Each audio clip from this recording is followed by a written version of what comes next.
Christelle Crève, du coup, chef du service des musées de France, qui nous fait l'honneur de clôturer cette journée. Merci beaucoup. Bonsoir à toutes et tous. Voilà, je vais essayer d'assurer ce petit mot de conclusion rapidement. Tout d'abord en adressant mes remerciements très chaleureux aux Manufactures nationales, à leur président Hervé Lemoine, mais aussi à Céline Paul, qui au sein des Manufactures nationales dirige le Musée national de la céramique de Sèvres, et puis au sein de ce musée tout particulièrement à Viviane Mesqui, qui est co-commissaire de l'exposition Sèvres, une passion Rothschild, et qui a organisé cette journée avec tout un comité scientifique que je souhaite aussi saluer. Donc Claire Bonnotte-Kellil pour le château de Versailles, Margot Dumas et la M2RS, Elsa Vernier-Lopin et David Zivi, à qui j'adresse mon amical salut. Je voudrais également remercier tous les participants et les intervenants au cours de cette journée. Alain Lacabarade, ce que nous venons d'entendre pour la CIVS, Olivier Gabet pour le musée du Louvre, et puis un ensemble de chercheurs, Elisabeth Campbell, Constance Jam et Sophie Julliard. Et puis, évidemment, j'ai une pensée toute particulière pour Daniel Thierry, qui est intervenu ce matin en tant que représentant des descendants d'Henri de Rothschild. Henri de Rothschild qui fut déchu de la nationalité française par le régime de Vichy et dont les biens furent mis sous séquestre. Et pour 22 d'entre eux, aujourd'hui, présents dans les collections du musée de Sèvres, puisque achetés à ce moment-là. Alors cette journée, elle est importante pour le réseau des musées de France et je tenais à être là et je remercie encore une fois David Zivi de m'y avoir invité parce que cette journée, elle nous permet de faire de l'histoire et on ne fait jamais assez d'histoire.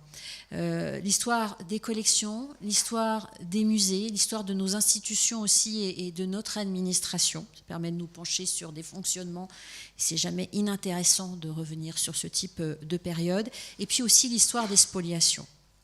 C'est une journée qui a permis de voir s'exprimer une multitude de points de vue, les points de vue des chercheurs, des historiens de l'art, des conservateurs, des professionnels de musée, un juriste, et je crois beaucoup aussi à ce que peut apporter cette multiplicité des regards. Et puis cela nous a permis de nous repencher sur l'histoire et l'explication des politiques de réparation des spoliations. Nous en avons entendu parler cet après-midi. Alors, je n'ai pu assister qu'à l'après-midi, mais j'imagine bien qu'il en a été aussi question ce matin. Alors, pourquoi une telle journée d'études ? Moi, je trouve que c'est absolument exemplaire dans son format, tout d'abord parce que cette journée d'études, c'est le fruit d'une exposition qui elle-même est le fruit d'une découverte insolite dans les collections nationales. Et ce type de journée contribue à faire mieux connaître, à mieux comprendre aussi l'histoire des spoliations, leurs mécanismes, et par là même l'histoire de nos musées, avec, il faut bien le dire, leurs moments sombres, obscurs, gris, cela a été dit. Les musées ont acheté des biens qui appartenaient à des citoyens français qui ont été déchus de leur nationalité par le régime de Vichy. Et la question de l'intention de l'administration, de l'intention des personnels de musée à ce moment-là, elle est revenue, je crois, depuis ce matin, tout au long de la journée. L'intention de sauvegarde et de préservation des collections qui nous tient tant à cœur dans le service public, ou l'opportunité d'enrichir les collections qui nous tient tant à cœur aussi, parfois, sans volonté réelle de se poser la question du retour aux légitimes propriétaires et sans véritablement se préoccuper de la suite ou de l'avenir. Et c'était, encore une fois, dans une période extrêmement complexe. Les objets achetés par les musées publics, nationaux et locaux, préemptés parmi les biens mis sous séquestre à la suite de la loi de déchéance de nationalité du 23 juillet 1940, ont pour l'immense majorité d'entre eux été restitués au sortir de la guerre, avec le rétablissement de la légalité républicaine et l'annulation des séquestres. Mais on l'a vu, on peut les voir ici, quelques œuvres n'ont pas été restituées, elles sont restées au musée de Sèvres, et malgré une provenance qui n'était pas invisible. Je souhaite vraiment saluer à nouveau, souligner le travail de recherche du musée, et en particulier celui de Viviane Mesqui, qui a retracé l'histoire de ces pièces, a éclairé les conditions de leur achat et a démontré aussi l'illégitimité de leur présence dans les collections nationales. Le musée a endossé ces recherches et, en lien avec la M2RS, a proposé la restitution de ces pièces aux ayants droit d'Henri de Rothschild. Et ce dossier est ouvert à la CIVS et fera l'objet d'un examen, je crois, tout prochainement.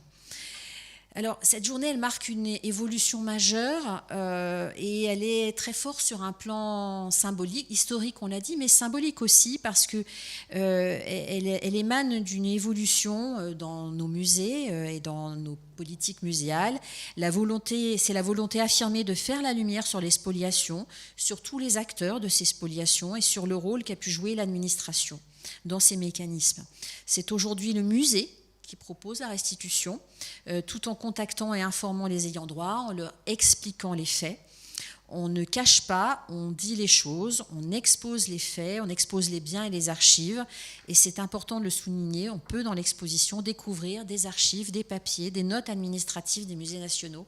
C'est très éclairant pour les administrateurs que nous sommes aussi. Je crois que c'est toujours bien de revenir sur ces sources archivistiques. Il nous faudra attendre l'avis de la CIVS, bien sûr, mais le musée et l'administration du ministère de la Culture ont pris leurs responsabilités. Cette journée illustre aussi un mouvement qui se développe dans les musées de France et dans les bibliothèques, dans les lieux qui conservent le patrimoine public. C'est la volonté de mieux connaître l'histoire des collections et des fonds, la provenance des biens, d'étudier les parcours, parfois tortueux, sinueux, de mettre au jour des incohérences et, quand il le faut, de restituer. On a parlé beaucoup, évidemment, aujourd'hui on est dans le contexte, on est dans le domaine des spoliations de la période de 1933-1945, mais on pourrait aussi parler des biens issus d'appropriation illicite, avec la loi qui vient d'être votée, ou de la restitution aussi des restes humains, la loi de décembre 2023. Alors, avec humilité, avec lucidité, sans naïveté et sans esprit de justicier non plus, sans relecture a posteriori de l'histoire, mais en essayant d'agréger un certain nombre de données, il importe pour nous de faire progresser la connaissance qu'on peut avoir des collections, d'analyser les faits et de les exposer. Et cela nous permet de mieux comprendre les mécanismes d'appropriation, le rapport au patrimoine national des agents publics de l'époque, patrimoine public et privé, et les procédures mises en place à la sortie de la guerre, les recherches d'alors, les indemnisations, les ventes effectuées par les domaines. Le cas des pièces de porcelaine de Henri de Rothschild restées à Sèvres constitue un excellent terrain, un excellent objet d'étude. Cette journée est aussi un appel à la recherche dans une logique proactive, et ce terme a été employé par David Zivie tout à l'heure. Pour compléter les recherches historiques, il y a encore beaucoup à faire. La recherche de provenance sur les biens, mais aussi la recherche sur le contexte, sur le fonctionnement des acteurs. On a parlé des musées, mais on a parlé aussi du marché de l'art et des collectionneurs, le fonctionnement de l'administration et des institutions. S'il n'y a normalement plus d'œuvres issues, s'il n'y a plus d'œuvres issues des séquestres dans les collections publiques, des œuvres des séquestres des personnes qui ont été déchues de la nationalité, il reste dans les musées des œuvres spoliées par pillage, arianisation, vote forcé, des œuvres spoliées dans le cadre des exactions antisémites de l'occupant allemand et de la politique antisémite de Vichy. Et ces œuvres restent à découvrir avant d'être restituées grâce à la loi, cela a été rappelé, du 22 juillet 2023, sur les restitutions de biens culturels spoliés dans le contexte des persécutions antisémites. C'est la raison pour laquelle le ministère de la Culture, dans une coopération, j'ai envie de dire une alliance renforcée entre le service des musées de France et la M2RS, a lancé depuis 2 ans des missions de recherche de provenance. On a vu tout à l'heure l'intervention d'une collègue de Strasbourg sur les collections d'une vingtaine de musées territoriaux, en plus du travail que mènent depuis plusieurs années les musées nationaux d'Orsay, du Louvre, de la musique. La mission de recherche et de restitution des biens culturels spoliés entre 1933 et 1945 accompagne ce travail de cartographie. et assure ensuite avec les musées les recherches approfondies sur les biens spoliés identifiés, probables biens spoliés, avant de demander l'avis de la CIVS préalable à toute restitution. Plus globalement, je crois que c'est important de le dire, c'est toute une politique de recherche de provenance qui s'est engagée depuis plusieurs années et qui se structure depuis 2 ans au ministère de la Culture afin de mobiliser toutes les forces. Olivier Gabel disait tout à l'heure, nos moyens ne sont pas extensibles, mais néanmoins, je crois qu'on peut absolument mobiliser les communautés professionnelles sur cette question des provenances. Et c'était bien l'enjeu de la préfiguration de la mission provenance depuis 2 ans au ministère de la Culture que d'élaborer des outils, des méthodologies pour accompagner l'ensemble des musées de France. En s'appuyant évidemment sur tout notre réseau des musées nationaux et pour aussi mettre en place des programmes de recherche très importants et de cartographie des collections.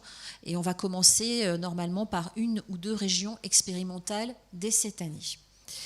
Et puis cette mission de provenance, de préfiguration de la provenance, elle a permis aussi de constituer un réseau de correspondants ou de chercheurs en provenance.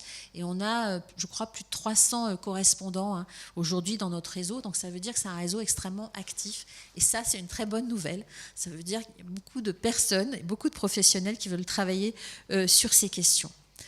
Alors pour revenir à aujourd'hui, nous traitions d'une procédure particulière, mal connue, il est vrai.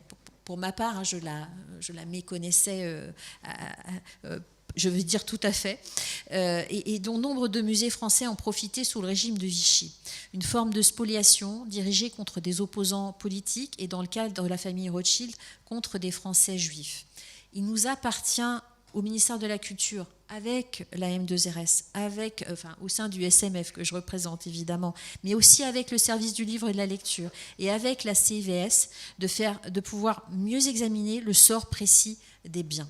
La recherche de provenance va de pair avec la maîtrise du contexte historique et du cadre juridique, et elle repose aussi sur la forte mobilisation du réseau muséal, des communautés professionnelles, des conservateurs et aussi des chercheurs. Voilà, j'ai fini mon propos, je vous remercie de votre attention. Merci à tous.